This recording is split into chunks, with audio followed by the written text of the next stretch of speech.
sea, que es necesaria que siga habiendo explotación. O sea, que es necesario que el capital siga explotando el trabajo asalariado.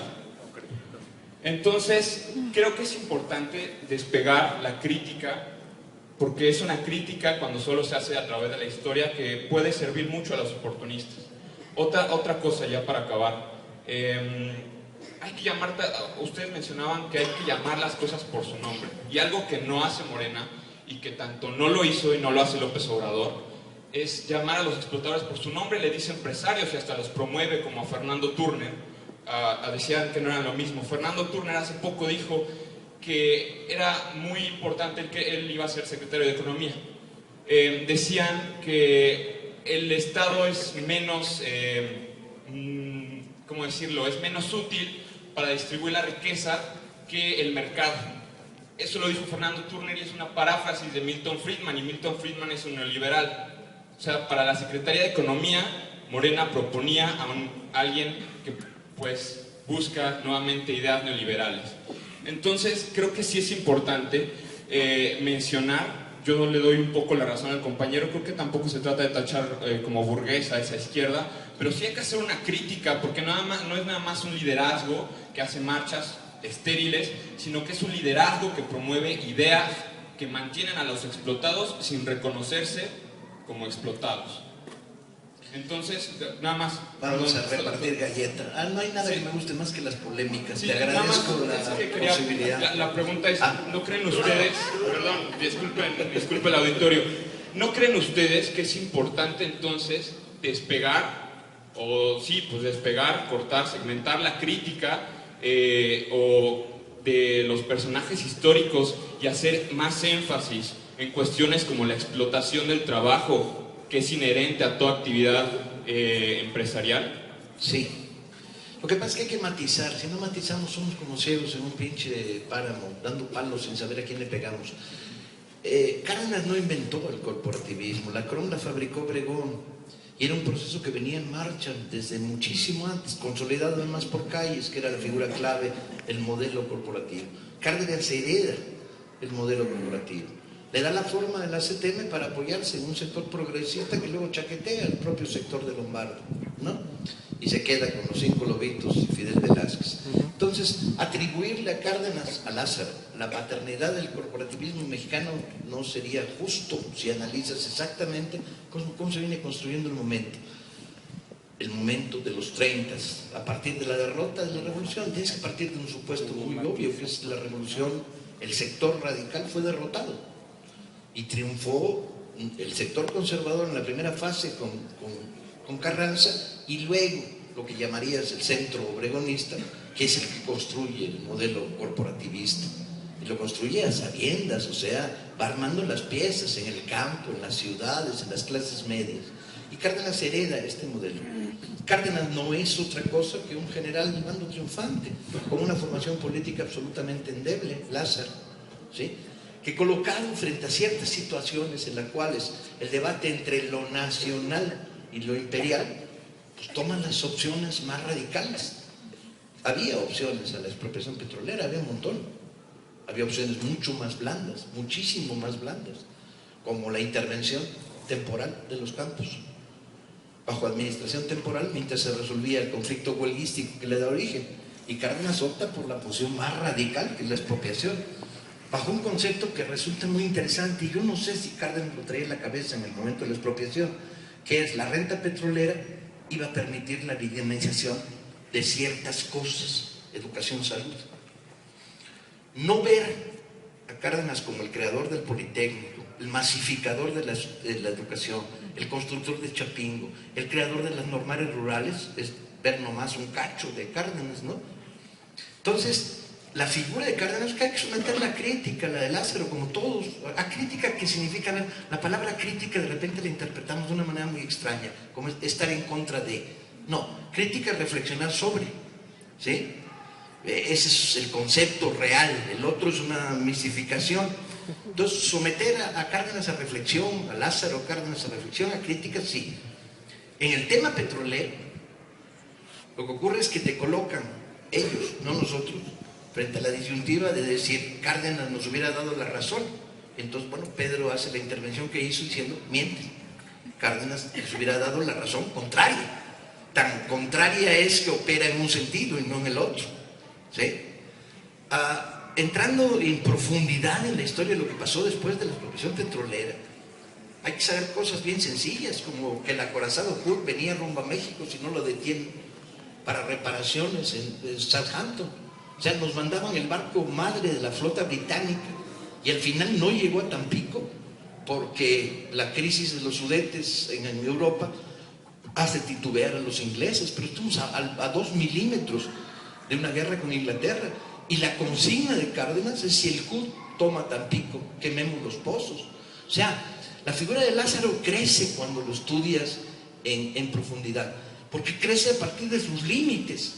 No estás hablando de un revolucionario formado en la lucha social, estás hablando del ideólogo, ni siquiera del ideólogo. Estás hablando de un general surgido de la revolución, con no demasiadas luchas, que sí se siente en un determinado momento claramente animado por un espíritu nacionalista y ende antiimperialista. Cuando entras al debate actual sobre la visión clasista de Moreno, Andrés ha estado formulando una y otra vez y ha estado evolucionando la propuesta, ¿no? Aclarándose, y define la mafia que gobierna México, que es una concepción de divulgación, para mi gusto, extraordinariamente abstracta. Cuando tú dices, a ver, identifiquémosla, está hablando del gran capital comercial, que fue el que obtuvo mayores ganancias en los últimos años en México. Estás hablando del gigante comercial mexicana, los Walmart, capitales mixtos transnacionales mexicanos. Estás hablando de los 34 multimillonarios que se han beneficiado de una manera increíble de la política de desnacionalizaciones. Estás hablando de los capitales vinculados a la desnacionalización de la banca que se movilizan hacia otros sectores. Estás hablando de las grandes compañías que financiaron la campaña de Peña Nieto, que están ligadas también a los 34 nombres, Bimbo, Servige, etcétera, etcétera, etcétera. Estás hablando del sindicalismo corporativo, cuya cúpula son 40 o 50 líderes charros multimillonarios y todo un aparato debajo de ellos que goza de estos privilegios. Estás hablando de la estructura de mando del PRI y evidentemente de la del PAN, que ya están íntimamente ligados. Decir que no hay una visión clasista en esta reflexión sobre quién es el enemigo es injusto. Decir que no es una reflexión clasista absolutizada, que dice todo aquel que practica la obtención de plusvalía de cualquier trabajador es un explotador, pues te pone en la misma mesa a Servige y a un cuate que trabaja enfrente de mi casa y que tiene un puesto changarrero en el cual repara relojes y tiene un asalariado al que no le paga el salario mínimo porque es el primo pendejo de su hermana. Y entonces, desde el punto de vista de una estricta revisión clasista, pues hay un fenómeno de explotación. Yo creo que más cabrón el camarada relojero que el de Servige, porque si mides la plusvalía que le saca el primo pendejo de su hermana, es mucha más de la que Servige le saca a los trabajadores de Bimbo, ¿sí? Y el nivel de explotación es tremendo. ¿Qué ocurre? Este país cambia por decisiones de mayoría, de minoría o de hiperminoría. ¿Este país quiere la desaparición del capitalismo? ¿O este país quiere la destrucción del modelo corporativo corrupto neoliberal que nos ha sumido en la crisis? O sea, ¿dónde construimos la mayoría? ¿La construimos en la propuesta radical de todo aquel que explota a un trabajador hay que chingarle a la cubana? Como cuando expropian a los churreros en La Habana en 1963 y luego los mandan a todos al mercado negro, porque el mercado exige ciertas composiciones que no te permite la nacionalización, confundiendo además una y otra vez, y la izquierda marxista ha sido muy, muy torpe, confundiendo lo estatal con lo nacional, con lo social. Cuando hacen una reflexión sobre Wałęsa, compañeros, de repente te encuentras la gran sorpresa. Toma el poder Solidaridad en Polonia y los trabajadores de la Ursus, una fábrica de tractores, votan privatización.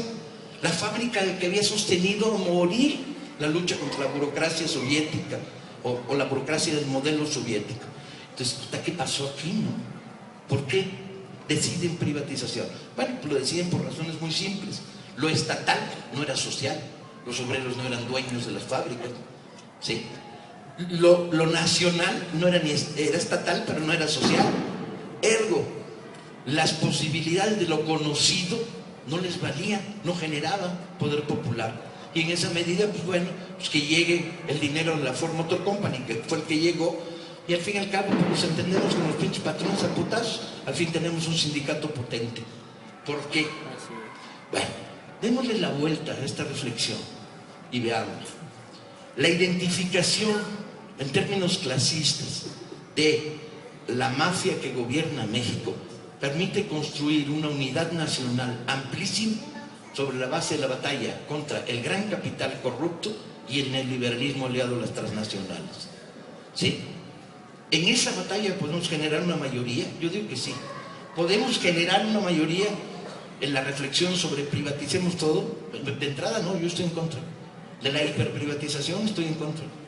Creo que el modelo de sociedad que más tarde o más temprano tenemos que mantener tiene que dejar unos márgenes a la llamada iniciativa privada, porque en los procesos de largo plazo, pero esto es un debate largo que produce el haber estado leyendo al Che durante años y estudiándolo durante mucho tiempo. Pero bueno, dejémoslo de lado. Hay un punto inicial de acuerdo para que construyamos una plataforma definiendo como enemigos estos 6, 7 sectores de los que te he mencionado, y podemos lograr consenso nacional para derrocarlos. Alguien dirá, pero no es un cambio absoluto. Pues no. Alguien dirá, pero no es un cambio profundo. Puta, me canso si no es profundo. ¿Te imaginas un sindicato petrolero sin los charros? ¿Te imaginas un aparato burocrático sin el control de la burocracia tradicional? Puta, vaya si es un cambio profundo. Ergo, vámonos midiendo el aceite con más cuidado unos a otros y vamos profundizando el nivel de reflexión, pero sobre todo vamos buscando el punto de acuerdo. Para construir un cambio social profundo necesitamos un acuerdo social amplísimo y hay que crearlo.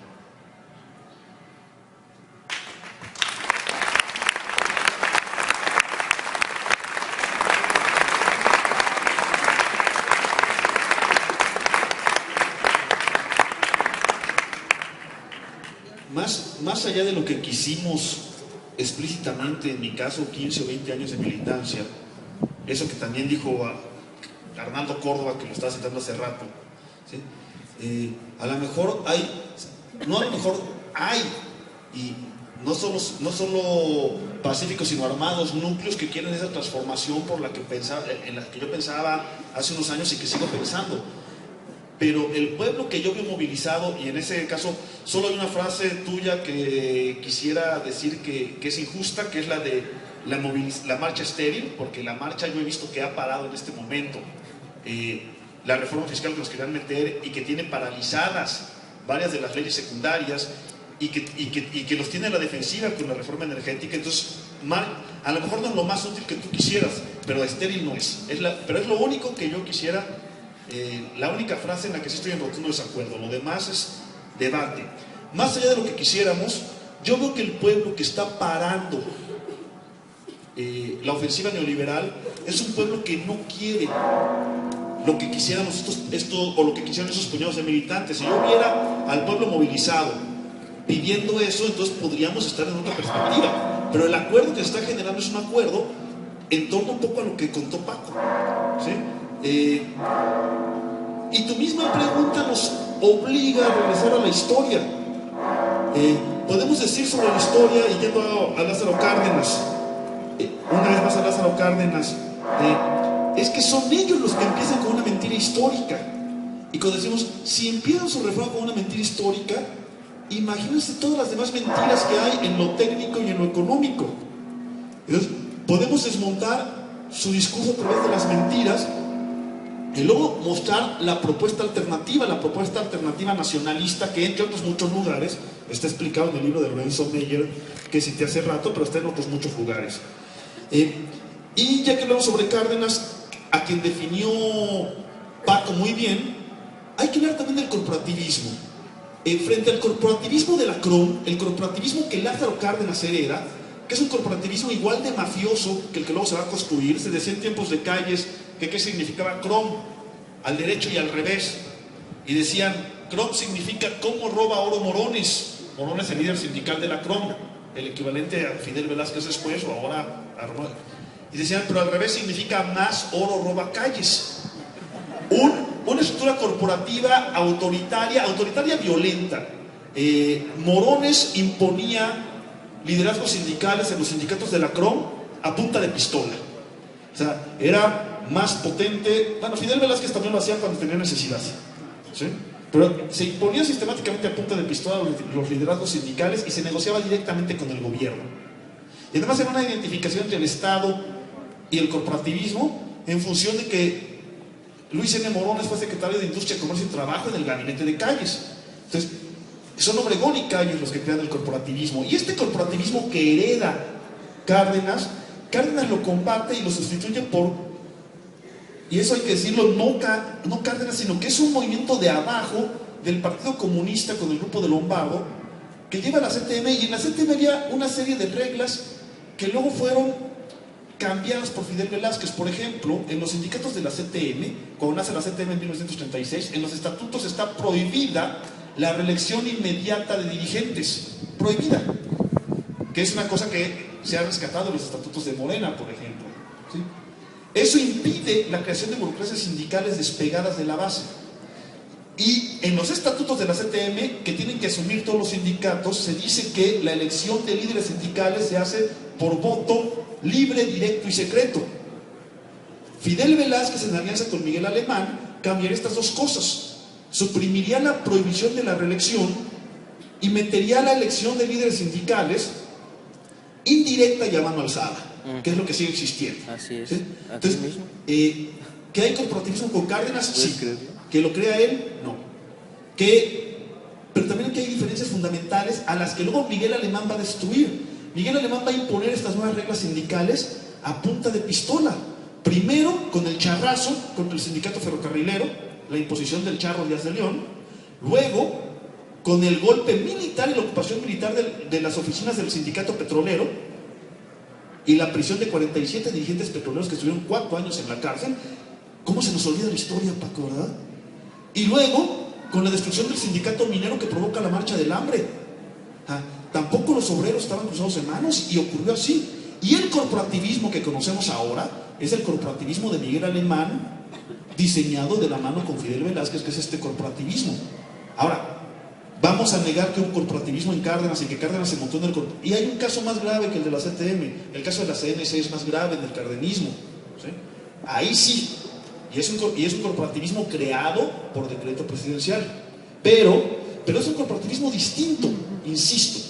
Y que además en un mundo en el que el corporativismo campea desde la socialdemocracia hasta el fascismo, por no hablar de la alternativa que presenta la Unión Soviética. Entonces hay que entender la historia, pero también entender estas cosas. Y para terminar el debate histórico, un poco, usamos la historia porque es la única forma que nos permite decir y mostrar cuándo se crean los liderazgos tipo el Bester Gordillo o su sucesor, que es igual o peor, o Carlos Romero Deschamps, o Laura Rodríguez Alcaine, o Fidel Velázquez, del que algunos todavía nos acordamos. ¿Cuándo y cómo se crean? ¿Quién es su abuelo? ¿Cuándo se intentó combatir? ¿Quiénes son los que hablan de democracia sindical, que es la gran demanda de la movilización obrera de los años 70 y de la CENTE en 1989? Y que es una demanda sindical que llevan a cabo incluso dirigentes reales de la CTM cardenista como Valentín Campa, ¿sí? Como Hernán Laborde. Acordarnos de eso nos permite situar las cosas en contexto y poder discutir en contexto. Por eso soy historiador, porque creo que la historia nos permite entender el meollo de las cosas y desde ahí combatirlas. Y en ese sentido también entender que la gente misma tiene historia y la gente misma cambia. Eso en función de José Vasconcelos, que era la otra pregunta, o la otra intervención. José Vasconcelos, ¿fascista? Sí. Después de su segundo exilio, en contacto con el fascismo europeo y argentino, se cambia el fascismo. En 1921, 22, 23 no tiene un pelo de fascista. Hay gente que cambia. La mayor parte de la gente cambia. Pues yo era sí, en este caso para muy mal, ¿sí? Yo hace 15 años era guerrillero y apostaba por la vía armada y por la transformación revolucionaria por la vía armada. Y después de estudiar, porque como historiador yo lo que estudio son los ejércitos y las guerras, y de estudiar los armamentos, de estudio técnicamente los armamentos, veo que para mí no es vías, que está cancelada y que no la quiero y que causa una destrucción ilimitada, y por eso le estoy apostando todo a la solución pacífica posible que estoy viendo en este momento. Miren, resumo para que le da por menos.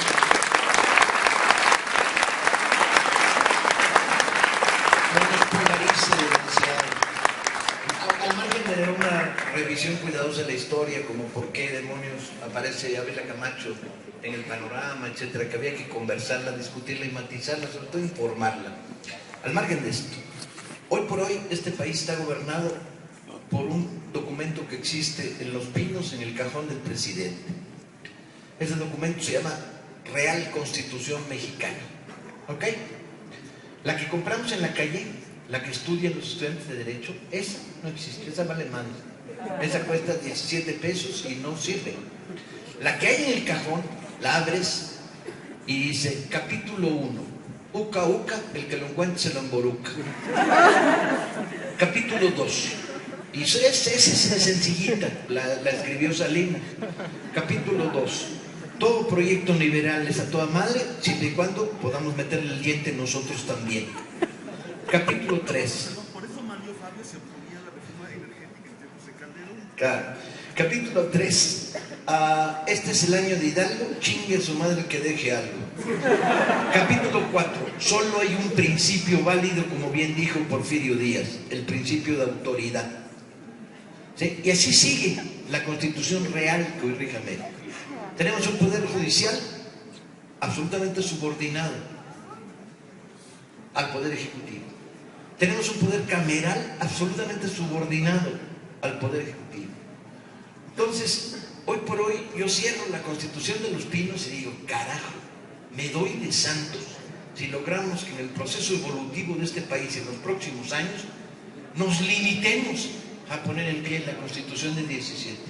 Si eso logramos, ahorita me doy de santos. Y el cambio en este país, después de tantos años de perversión represiva autoritaria, sería tan profundo, que ni imaginarlo podemos. Léanse la Constitución de 17 pre-reforma. La educación debe ser gratuita, laica, obligatoria. No suena toda madre. ¿Sí? Los bienes de la nación, minas, uranio, petróleo, energía eléctrica, son de la nación. La reflexión constitucional sobre la tercera forma de propiedad, la propiedad social. Dice propiedad privada, propiedad estatal. Y hay todo un capítulo dedicado a definir la propiedad social, que ha sido ignorado y reducido a la nada por el aparato del Estado priista y luego con el apoyo de los panistas. Revísate el 123. Hoy, si tienes 20 años y entras a trabajar, no aguinaldo, no vacaciones, no séptimo día, no seguro social, no antigüedad. ¡Puta madre! ¿Qué dice el artículo 123 pre-reforma? Aguinaldo, vacaciones, jornada de 40 44 horas. ¡Carajo! ¿Sí? ¿Qué dice la Constitución? A trabajo igual, salario igual. ¿Dónde? Encontramos mujeres subpagadas haciendo el mismo trabajo que hombres. O sea, si logramos poner de pie de nuevo la Constitución de 17 no reformada, este país da un pinche salto adelante. ¿Qué seguirá en el futuro?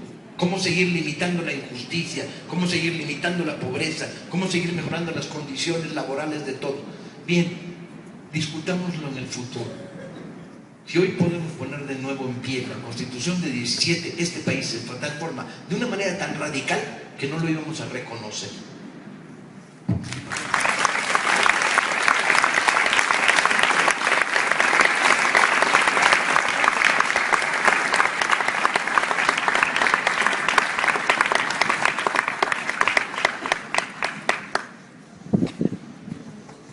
Entonces, muy agradecidos de que viniera aquí Ignacio Tairo por tercera vez. Tal vez más, estuve en Hotel Guanajuato también hace unos años. Yo recuerdo muy bien que ahí Paco Ignacio habló de que no caigamos en una izquierda neandertal. Sí, yo creo que esa reflexión es importante. A mí me interesa solamente comentar una cosa. El verdadero enemigo de este neoliberalismo, de este capitalismo neoliberal, es la democracia. La democracia es lo que el neoliberalismo no asume y no acepta. La izquierda tradicional no es un enemigo importante para el gran capital y para el capital neoliberal, porque ha sido derrotada, porque fue autoritaria, porque cometió muchos errores. Y la izquierda requiere hacer su autocrítica precisamente en ese sentido. Lo que necesitamos es una democracia radical y no volver a viejas formas de hacer izquierda, pues vamos a decirlas antidemocráticas, simplemente. Es la democracia y la profundización de la democracia lo que hace radical a un movimiento y lo que la hace anticapitalista y lo que la hace antiimperialista y lo que la hace anti-neoliberal. Porque efectivamente el neoliberalismo lo que quiere es que creamos, que vivimos en una democracia, porque, claro, no estamos en la Unión Soviética. Entonces esto que Snowden nos señala es la libertad, ¿verdad? Y Wikileaks nos señala, pues, bueno, por supuesto que no es la libertad y no es la democracia. Lo que tenemos que construir es una democracia de izquierda, una democracia radical. Y una democracia de izquierda y radical tiene que diluir ese poder del gran capital, ¿sí? Pero no lo puede hacer simplemente repitiendo los errores de la vieja izquierda, sino con una izquierda nueva. Yo creo que esa reflexión hay que hacerla, porque de otra manera estamos como la serpiente que se muerde la cola, ¿verdad? Volvemos al principio y no estamos haciendo algo nuevo. La idea es que Morena sea algo nuevo, una nueva izquierda, y una izquierda verdaderamente democrática y verdaderamente de izquierda. Y en ese sentido no es moderada, pero sí es democrática. Yo creo que eso es lo que habría que señalar. Si fuera democrático el país, el 57% de los mexicanos que están en contra de la reforma energética ni siquiera se habían atrevido a presentar. Con un dato agregado, la encuesta dice, y es todavía más significativa, 57% en contra de la reforma energética, 17% a favor. El resto no sabe, no contesta, no tiene opinión. O sea, ¿de qué tamaño hoy? El PRI tiene las mismas encuestas que tenemos nosotros, Peña Nieto las tiene. Por eso el repliegue en la ley hacendaria.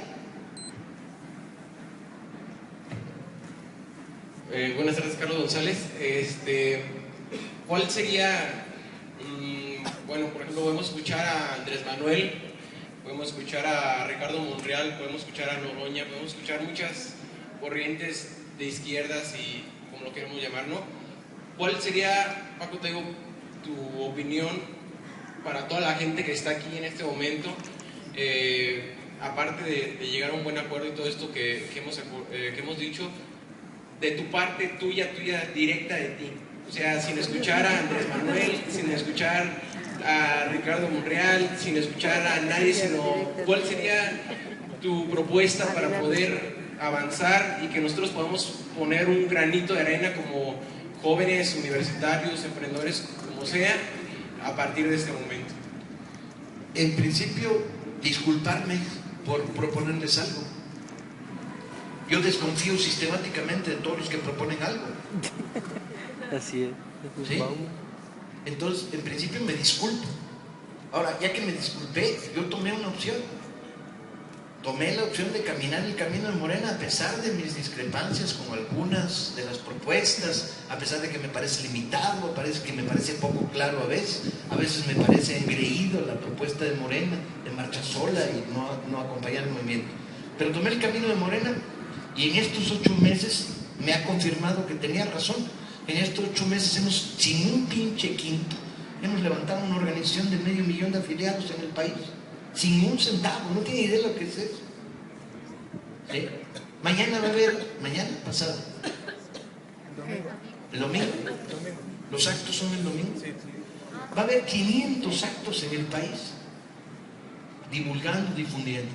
Eso es política de masas, eso es acción que influye, que incide en la realidad. El pinche discurso radical, aislado, no me llena, no me sabe. Chingada, no me calienta. Aquí con la gente he dado conferencias a lo largo de estos año y medio en cerca de 500 comités de base, con compañeros anarquistas, con compañeros de Morena, con compañeros de la CENTE, con electricistas, con compañeros que mejor ni pregunto quién son, ¿no? He levantado 52 bibliotecas de barrio, hemos regalado 300,000 libros, ¿sí? y hemos realizado cientos de conferencias, debates, propuestas, sin ningún sectarismo, ¿sí? Aquel que lucha es cuate. Pero para mí, hoy, y no estoy proponiéndoles lo mismo, yo digo cuál es lo que elegí. El camino de Morena está conduciendo hacia una organización masiva, que se pudre, pues chance, que se vuelva un aparato burocrático más y que vamos a seguir la pinche senda jodida del PRD de crear un aparato repartidor de chambas que toma el poder en algunos lugares y lo único que hace es administrar el viejo sistema. Pues a lo mejor, si pudiera firmar cheques en blanco, sería toda madre, pero nadie puede firmarlo. Nadie, cuando me afilié a Morena y tengo el número 3 de afiliación, nadie me dijo, mira, aquí te garantizamos democracia popular, vinculación al movimiento social y te garantizamos la victoria. Ni madres. Y qué bueno que nadie me lo dijo, pues si me hubiera dicho no le creo, ¿sí? Ahí había una opción de construir un movimiento social masivo, real, masivo a lo largo del país, y la he visto como pinches champiñones por todos lados, y además con combinaciones que me parecen muy interesantes. La combinación de los jóvenes que han llegado masivamente a Morena y de los rucos. Morena es un partido muy raro, es mita y mita, le falta una generación, porque todos esos güeyes andan cargando portafolios en las oficinas del PRD y viendo si consiguen chamba de algo, pero es una combinación de Morena rucos con jóvenes así incorporados, y los rucos traen muy buen rollo. Los rucos son la combinación de 30 años de resistencias populares. Son los que tomaron la cabeza de Juárez, los que crearon las cooperativas pesqueras en Veracruz, los que hicieron la huelga de ciencias de Punza en Saltillo, ¿sí? Los que hicieron los movimientos sociales en La Laguna, los que hicieron las grandes. Y entonces hay un cúmulo de experiencia mal aprendida, pero ahí está, que les da una virtud a este sector. No hay quien los quiera, chinga. Son, como bien dijo Melchor Ocampo, y apelo a la historia para levantar la metáfora, como el carrizo, el viento nos pandea gacho, pero no nos quiebra, compañeros. Y entonces, esta combinación que me parece muy sana, sufriendo con la falta de cuadros medios, sufriendo con la falta de cuadros de dirección, arrastrando vicios de la vieja izquierda, unas pinches broncas por ver quién tiene el poder en un comité ejecutivo. Entonces, no mames, no hay cargos, no hay dinero, no vas a ganar las elecciones en ningún lado. Si eres miembro de un comité ejecutivo, no vas a poder ser candidato de nada. Y ahí están de todas maneras chingicos, ¿no? Porque arrastran el vicio de la vieja izquierda, de donde veas un pinche cachito de poder, pinche, lo agarras. El Estado no, porque eso es muy grande y muy cabrón, pero la lucha interna. Bueno, aún así, el camino ha demostrado en estos pocos meses que está capaz de levantar una organización nacional que va a llegar al fin de año al 1.000.000 de afiliados que no organizados, que es otro de los pinches pecados de Morena, afiliamos y no organizamos, ¿sí? Pero que puede volverse el muro para frenar el pinche proyecto neoliberal. Yo no los invito a que sigan mi camino, cada uno que agarre el suyo. El llamado es organícense, con los que estén de acuerdo, pero sobre todo organícense y organicen a otros y difundan e informen y discutan. Lo que me parece verdaderamente deleznable es una izquierda que se dedica a decir el gran enemigo es el Estado y el objetivo la revolución socialista total y absoluta, y mientras tanto me dedico a un círculo de estudios para leer a Lenin. No más. Hay un país que organizar enfrente, compañeros.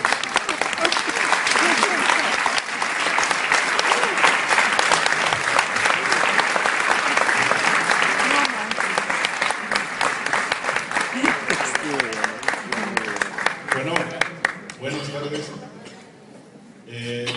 Mi esposa y yo venimos de Pénjamo, Guanajuato.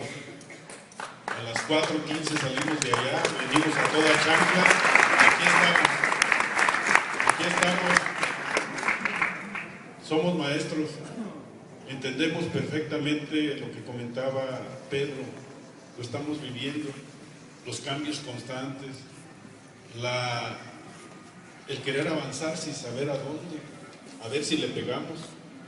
Es triste eso, porque en las aulas hay niños, hay jóvenes que están desconcertados también, igual que nosotros.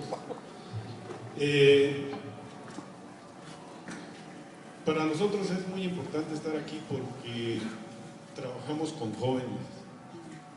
El hablar con la verdad y decirles la verdad, nuestra verdad, ¿verdad? Como nosotros la percibimos después de hacer un análisis, lectura, de ver a personajes distintos, diferentes.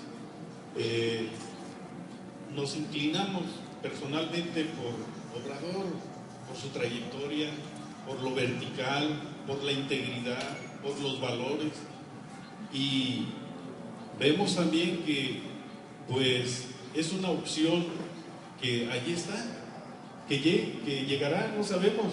Por ahí Paco Ignacio comentaba en una de sus conferencias, citaba a Eduardo Galeano, ¿verdad? Eso de la utopía, ¿no? Entonces, estamos en eso, en esa utopía, diariamente naciendo con la alegría, con la idea de trabajar para que esto cambie. Nosotros desde abajo, nosotros trabajando en lo que estamos, pero informándonos. Yo creo que la cuestión aquí es sumar. Por ahí un compañero Pénjamo decía en una plática de café, decía, pero es panista, y decía el compañero, él es bracero, viene de Estados Unidos, y decía, qué bueno que sea panista y que piense así. Hay que sumar panistas, hay que sumar priistas, hay que sumar gente que quiera, que anhele un cambio, que quiera que esto cambie. Entonces, termino. Yo nada más comento que me siento muy contento de estar aquí en la mesa con ustedes, con estos jóvenes, y que me gustaría que citara esa anécdota. Le agradezco mucho. ¿Sabe qué? Es un honor que haya venido usted de Pedro.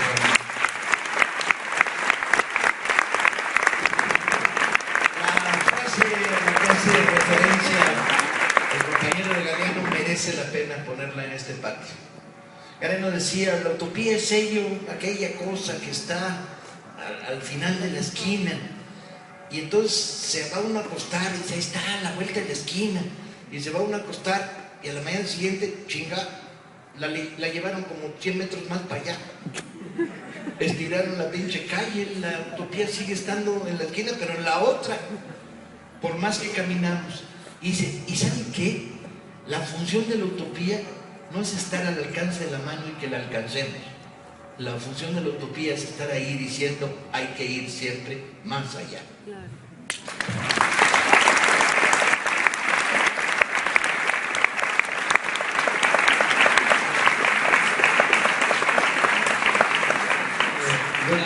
Buenas tardes, Pedro, buenas tardes, Paco Taibo. Bueno, creo que al inicio de la charla se comentó algo que bueno, pues está ocurriendo también en el país, que creo que es importante hacer mención, la cuestión de la minería, porque el asunto de la minería nos pone precisamente en un contexto pues lamentable de lo que puede ocurrir en el país. Lo hemos estado viendo, las concesiones, todo lo que existe alrededor de este tema. Precisamente el avasallamiento de los sindicatos, la subcontratación, la falta de prestaciones y todo lo que viene sin un futuro claro, más que para las empresas que extraen el subsuelo mexicano. Precisamente lo sabemos que se estuvo buscando que hubiera un impuesto del 5% para las empresas mineras por la extracción de la minería, porque prácticamente pues no deja nada al Estado. Y ese impuesto pues se sabe que está detenido en la Cámara de Senadores. Entonces creo que es importante poner el contexto de esto, dado lo que puede venir precisamente con los asuntos de la reforma energética. Sin duda.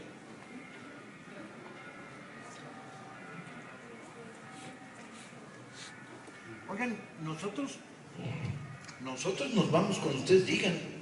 No, el rollo no es que ustedes se vayan cuando nosotros digamos. O sea que si el debate se mantiene y prospera, Pedro va a mear, pero yo aguanto la vara aquí. A mí no hay nada que me guste más que un buen debate. O sea, nos volvemos más inteligentes cuando discutimos, hombre. Comparamos propuestas. Esta sociedad ha estado carente de debate durante mucho tiempo. La izquierda, bajo el modelo autoritario que reseñaba también el compañero, negaba el debate. Decía, tengo mi pinche razón revelada y chingue su madre que no venga conmigo. Todavía me acuerdo unos cuates que ahí me atropellaban diciendo, a un lado, reformistas, que aquí vienen los comunistas. Y entonces yo lo miraba diciendo fijamente, abusados putos que soy, yo soy anarco ultra radical, y voy a ir atrás de ustedes diciendo, a un lado, comunistas, que aquí venimos los anarco radicales. No mames, de verdad no mames. ¿Sí? Entonces el debate sana. Necesitamos una izquierda que discuta, que platique, que compare, que busque puntos de acuerdo y busque puntos de diferencia, no pasa nada. Ahora, en el momento en que nos cansemos, pues nos vamos, no hay bronca. Ahora, digo, ¿interpreto bien el sentir de la mayoría en el que esto sigue? Sí.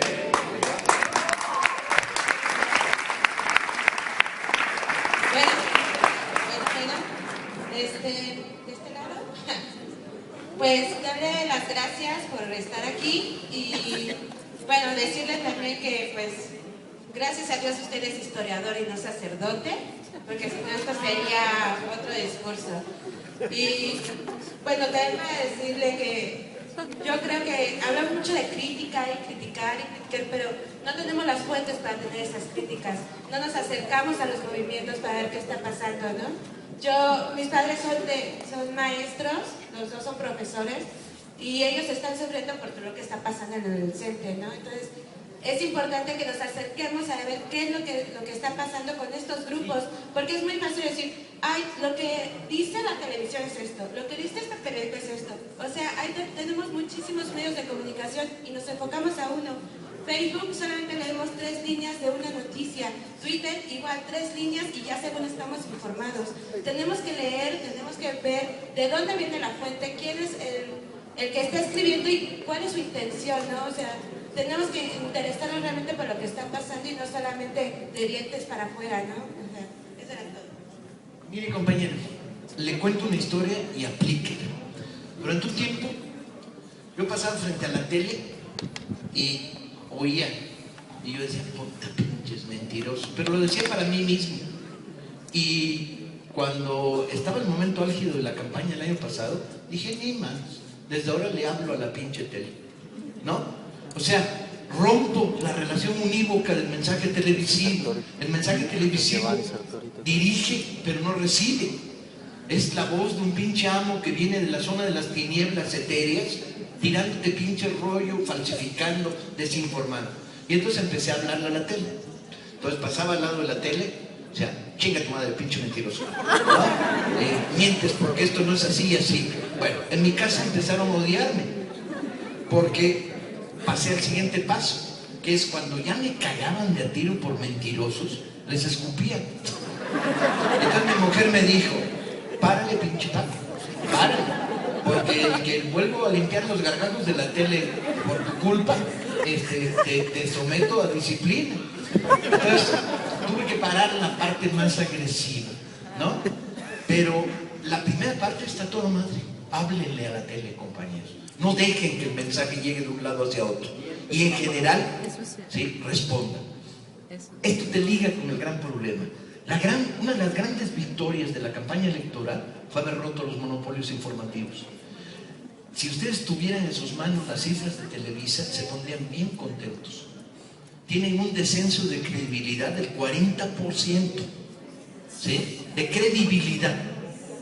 No de que los escuches o no los escuches, porque muchos mexicanos son cautivos de la televisión, pero les cree el 40% menos que les creía hace un año y medio. Esto es una pinche victoria encabronada. ¿Cómo construir información alternativa? ¿Sí? Bien, yo aplico el famoso chiste y se los cuento para que pasen un buen rato. Llega Dios a México, se presenta ante las masas descendiendo con los brazos abiertos y le dice a la raza que está en el Zócalo, ¿saben a qué vine? Y la raza pues lo mira ahí, el güey está ahí flotando y dice, ¡no! Y entonces Dios dice, pues entonces al rato vuelvo y se va. Entonces la raza que somos mexicanos y muy brillantes, decimos, carajo, pues ¿qué hacemos? ¿No? Pues quién sabe qué hacemos. Y entonces baja Dios al día siguiente y dice, ¿saben a qué vine? Y la raza dice, sí. Dios dice, pues si ya saben qué chingados, y se va de nuevo. Entonces la raza reflexiona frente a esta situación verdaderamente crítica y entonces se ponen de acuerdo y dicen, bueno, de aquí para allá decimos que sí y de acá para acá decimos que no. Entonces desciende Dios al tercer día y dice, ¿saben a qué vine? Y entonces, sí, no. Y dice, bueno, los que sí saben que les digan a los que no saben. Bien, exceptamos esta bonita metáfora. Los que sí saben que les digan a los que no saben. Tenemos una de las funciones fundamentales de un hombre o una mujer de izquierda es poner los huevos y los ovarios detrás de la verdad, continuamente. Entonces, ¿qué está pasando ahí? Ah, pues no tengo ni idea, me informo. ¿Para qué? Para contarlo. Extendamos la información, ¿sí? Hay que proseguir construyendo un país mejor informado. No tenemos los grandes medios, pero hay espacios, hasta en la tele hay huecos, ¿sí? En la radio, en los periódicos, pero hay el gran hueco, que es el que sabe la verdad y la cuenta, es un transmisor. Es viral, compañeras, la verdad. La verdad es viral, ¿sí? Se transmite a la velocidad del rayo. En 1968 el primer muerto fue un compañero de la Escuela Superior de Economía y Administración del Polo. Le habían dado un toletazo en la nuca, le había provocado una fractura de cráneo, fue llevado al Politécnico, se le hizo la autopsia. Esa misma noche, Sabludowski dice por 24 horas, ha habido un muerto, producto de que comió una torta envenenada. No estoy bromeando. Los periódicos del día siguiente, en una notita de este pelo, reproducen, comió una torta envenenada. El estudiante de nombre tal y tal. No hubo una sola voz discordante de la versión falsificada. Bien, en 3 días toda la Ciudad de México sabía el nombre del chavo, cómo había muerto y quién le había practicado la autopsia. Porque la verdad es viral, compañeros. Cuando hablamos de organización, uno de los objetivos del sector de Morena con el que nos identificamos con todos, pero bueno, con el que estamos trabajando, el sector con el que estamos trabajando, la idea es reconstruir la idea del comité de base. ¿Qué es el comité de base? Los compañeros vinculados a una lucha directa, que trabajan en esa lucha directa en la escuela, en la fábrica, en el barrio, en el ejido, por el transporte, pero también van estudiando, van leyendo, se van ayudando y van difundiendo a través de cómo podemos hacer, explicar en un volantito, por ejemplo, de media página las mentiras de Peña Nieto, o explicar en un volantito de media página cuánto de la renta, si se va el 40% de la renta petrolera a otro lado, ¿qué va a pasar con la economía nacional? Pero saber nosotros qué hay detrás de ese volante para la hora de entregarlo. De cada 1000 volantes que entregamos, 5 gentes se van a parar a preguntarnos y saberles contar más allá de lo que les estamos dando en el volante. Y eso es en el estudio, en la práctica, en la discusión, entre los 5, 6, 10, 20 que formamos ese comité de base y que nos estamos reuniendo permanentemente para enfrentar los problemas permanentes y para hablar de la realidad. Bueno, quisiera aclarar una cosa que dijo un señor, que el impuesto que se da a las mineras en realidad es un sistema más de corrupción, porque ese dinero llegaría a los estados para que apoyen a las mineras, a los municipios para que apoyen a las mineras. Esas entidades no son garantía de que algún impuesto vaya a llegar a la gente. Ahorita actualmente hubo en principios de este año, hubo una reunión de pueblos indígenas en Capular-Puentemente. El acuerdo de todos es combatir a la minería, no a la minería, porque está dentro de casi la mayor parte de la gente ignora lo terriblemente que es esa minería. No es procedimiento moderno, no es procedimiento productivo, no es un procedimiento humano, es un procedimiento de matanza, es una destrucción de todo el medio ambiente y eso no es el convenio.